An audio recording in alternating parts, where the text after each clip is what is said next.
Welcome to my channel and welcome to my gem cutting studio. Today I'm going to be faceting this Montana Sapphire. It's my first one from the Yogo mine and I'm very excited. Let me show you a bit closer up. This piece is a gorgeous color. I don't think I've cut anything quite like it before, but it's also extraordinarily thin.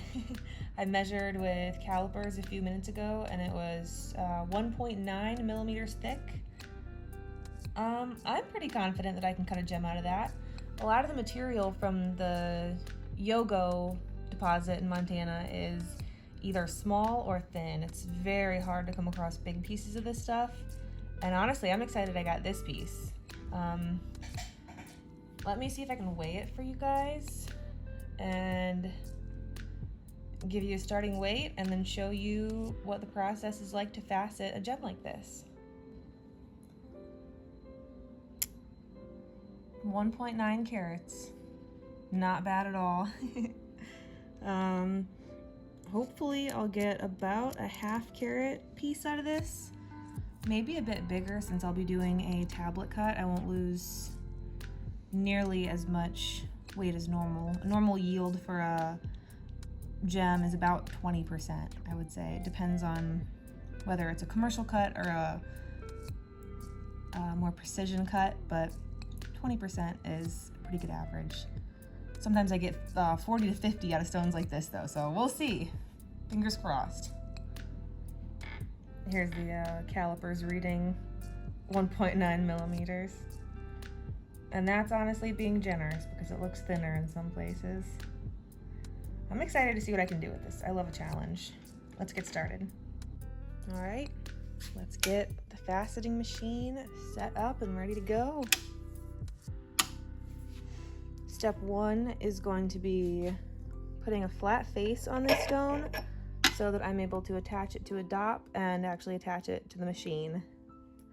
For a stone like this, I'm going to start with my 600 grit lap. This thing is heavy. It's a solid steel disc with 600 grit diamond mesh. I'm going to attach that. Find wherever I decided to put this stone down and start flattening it. This may be tough to film, but I'm going to do my best. And I'm not sure if I'm going to be able to yell over the machine once it starts going. So yeah, check it out.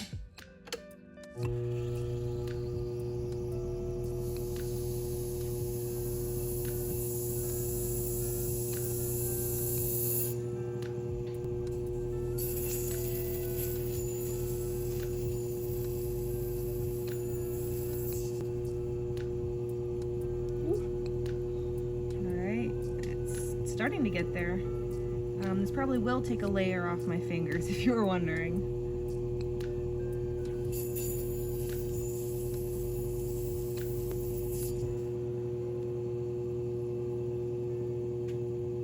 You can see a little plane starting in the middle, but I'm gonna speed this up. This might take a minute because these stones are very gemmy and hard. Well, I dropped it, so now I have to go digging in here. This happens a lot cutting small gems, thin gems, but it's right there. It usually doesn't go too far. All right, back to shaping it up.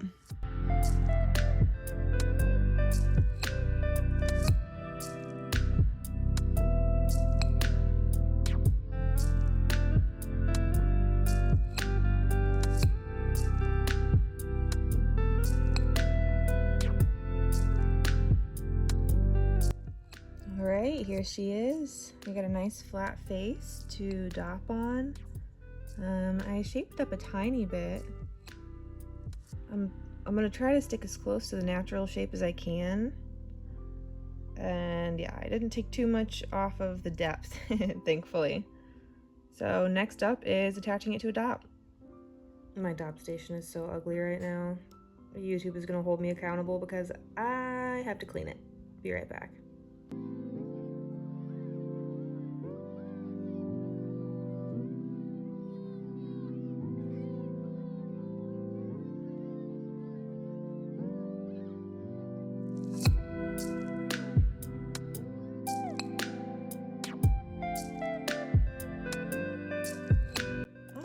It's like it was never filthy at all. So let's get to dopping. These are brass dops. These ones are for flat stones, and they're keyed at the bottom so they'll fit in the machine. Picking out a dop for a stone like this, you want to go around 50% of the size. So I might like that one, or I might like one smaller just to give myself some wiggle room. Yeah, I like that. That looks nice. So next I get out my acetone and a little paper towel, and I clean off both components. This is important because it gets the oils from your fingers off of both pieces so that the wax will stick to it better and you won't risk the stone popping off while faceting. So I like to do one wipe to make sure it's clean, and then one more dip and just let it dry without getting anything else on it.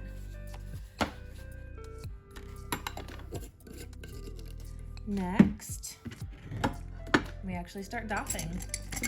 I'm gonna grab my little wax nub out of here. This was a lot bigger about 1.5 years ago. I put the dop into the dop jig, and then I cover that top part with wax. So I'll get right back to you.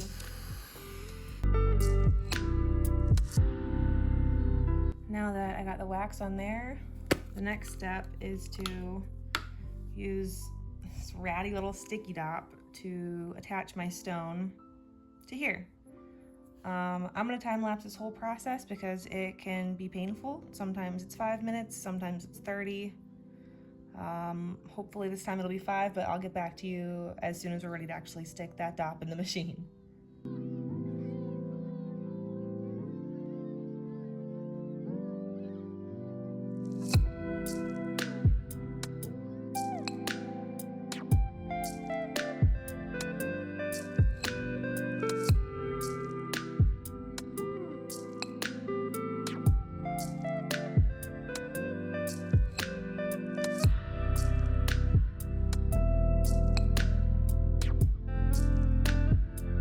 So I got it dopped, and I'm pretty happy with this for now. You can see the dop inside, and it's pretty evenly spaced between all the sides. I'll have to go line it up on the machine and see what I think, but I like that so far. Before I start faceting, I actually have to pick a pattern, and I've gotten a lot of questions about these binders with all my different patterns in them. It's not a book or anything I bought online. I got all these patterns from, I think, facetdiagrams.org. I'm not sure if it's still up and running. I know there were some issues with it, but I found them, edited them into Sapphire, refractive index, and then printed them all out and organized them.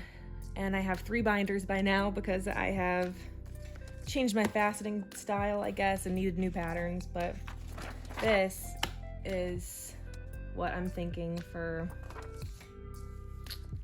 my current stone. One of these two, actually. I might get both of them out just to consider, but this one always turns out gorgeous. It's so simple, but so brilliant. Whatever it is, we'll pretty much only be able to see the crown facets since it's gonna be a thin tablet cut. Yeah, I'll let you know what I decide. In the meantime, I'm gonna cut the girdle with the same 600 grit lap that I was using to pre-shape, and I'll show you when that's done. The girdle is cut, and that is looking beautiful. I dopped it very well because it's measuring 8.6 millimeters from one point to the other side right now. So I am very encouraged with what my yield is gonna be. I decided to do a mix of the 2 patterns that I was between. I used the side angles for this first pattern, and then decided to cut the corners too because I was missing some material there, and I thought that this would let me keep the final piece a bit bigger. The shape is super cool too. So next up, I'm gonna keep using my 600 diamond mesh wheel, and I'm gonna cut the bottom facets. Yeah. I'll cut those, I think, at 40 degrees. That should give us the right refractive index for the sapphire. I'll show you when that's done. I just finished cutting the pavilion facets, and it looks beautiful. They're small, but I'm impressed I was able to get anything on there with how thin this stone is. I have just enough left to finish it up, it looks like. Since I got the rough faceting done, I'm gonna remove the 600 grit wheel and switch over to this, my bat lap with 3000 grit diamond paste embedded into it. This will pre-polish the stone, and then all I have to do afterwards is polish. My pre-polish and polishing supplies are pretty simple. I've got 2 of these grit chapsticks. Oops. This one is polish, it's 60,000, and then this one is pre-polish, which is 3,000, and that's what I'm gonna start with. I have this oil that I use to help blend the grit into the lap. And then I have this little guy, which is actually a synthetic ruby, and that's what I use to help embed the grit in there. I'm going to start by pre-polishing the girdle or sides of the stone, and I'll show you a little bit about how I get into that process.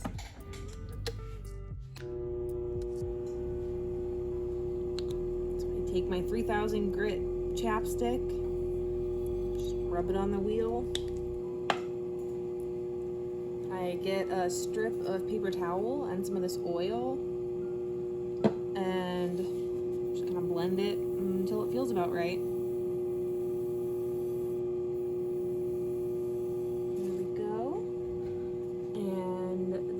I'm just going to start cutting my girdle facets. First one is 12.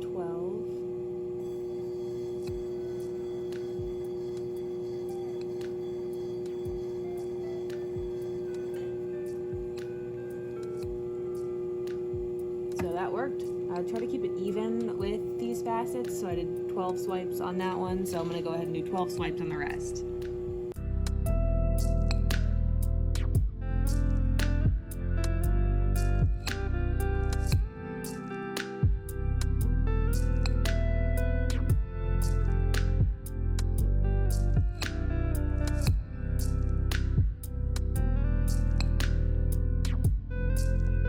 This half of the gem is now pre-polished.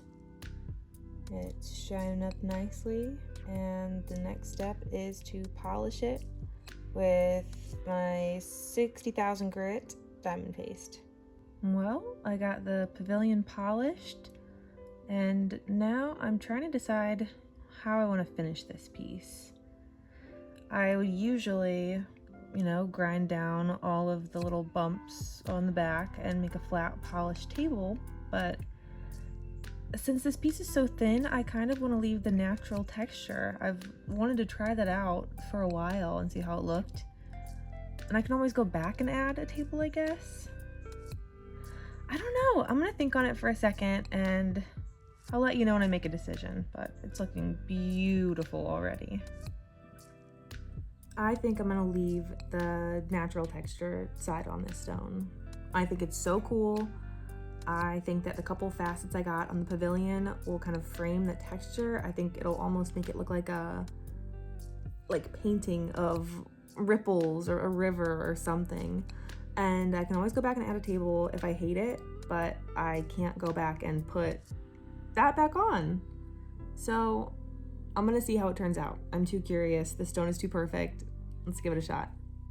The only thing that worries me a little bit about doing this is that you're supposed to dop on a flat surface so that the contact is the best and the stone doesn't fall off while dopping or anything. I don't know. I might just try to use a bunch of wax and really stick it on there and hope for the best. I think I just have to try this out though. Yeah, we'll give it a go.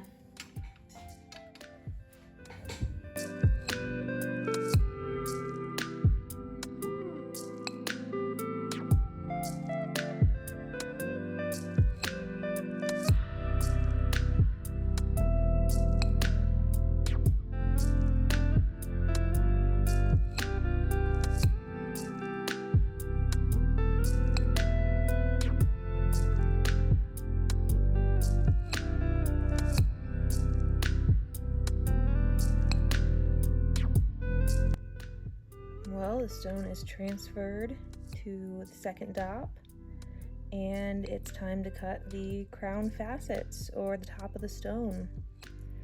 I've got literally just enough room to stick these on, and I am super excited to see how it turns out. So I'm going to follow the same step progression I did with cutting the pavilion, which is going to be 600 grit diamond mesh lap, 3000 grit bat lap, 60,000 grit polish, and then I am going to add a polished table to the top of this stone. So I won't quite film as much of this part, but I'll update you throughout. I will actually demonstrate how I realign the stone first, because this is a pretty crucial part of the process if you want the facets on the top and the bottom to actually match up. So I put on a blank lap. It's just a base lap, there's no grit or anything on it. I take a sticky note and we level out one of the facets on this gem with the girdle. And then I'm gonna take this Sharpie and color on that facet and then wipe it off on this sticky note until I get a completely clear facet. And that means it's perfectly realigned.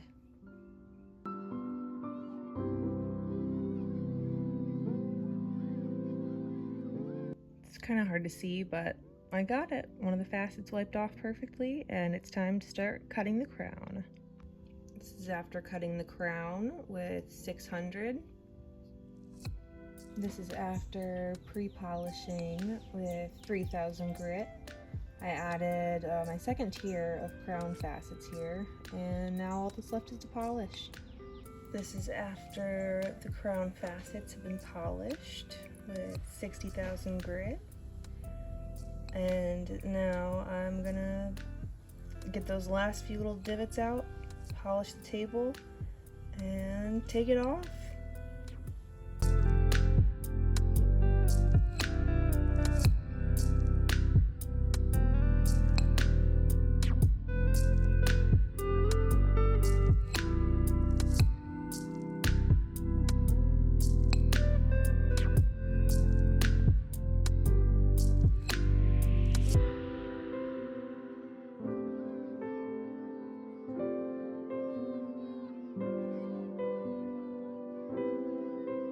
The table is cut and polished, and this stone is ready to be removed.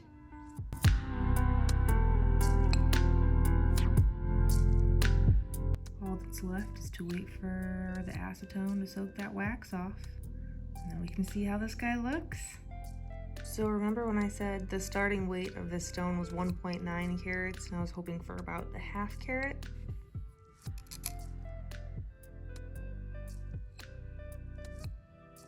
I'm gonna stick with 1.3 because that's what it said first.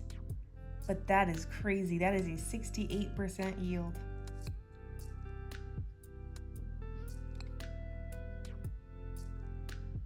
This is how it turned out.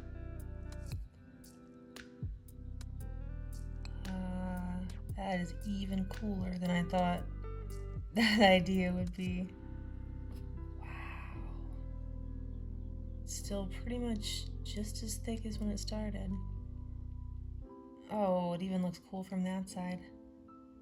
You could wear that either way. It looks like a mountain range from this side.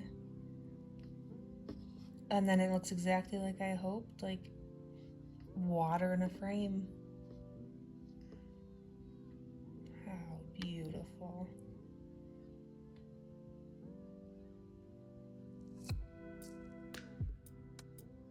Look at that. How beautiful.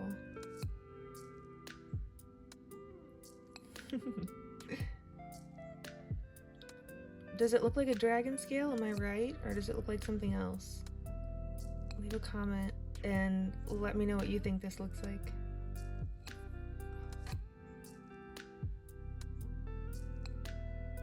This piece was 1.9 millimeters thick to start, if you remember.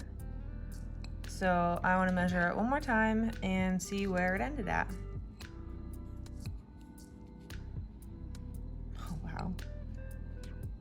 1.7 millimeters. That's wild. I don't think I could have done a better job with this stone. Gorgeous.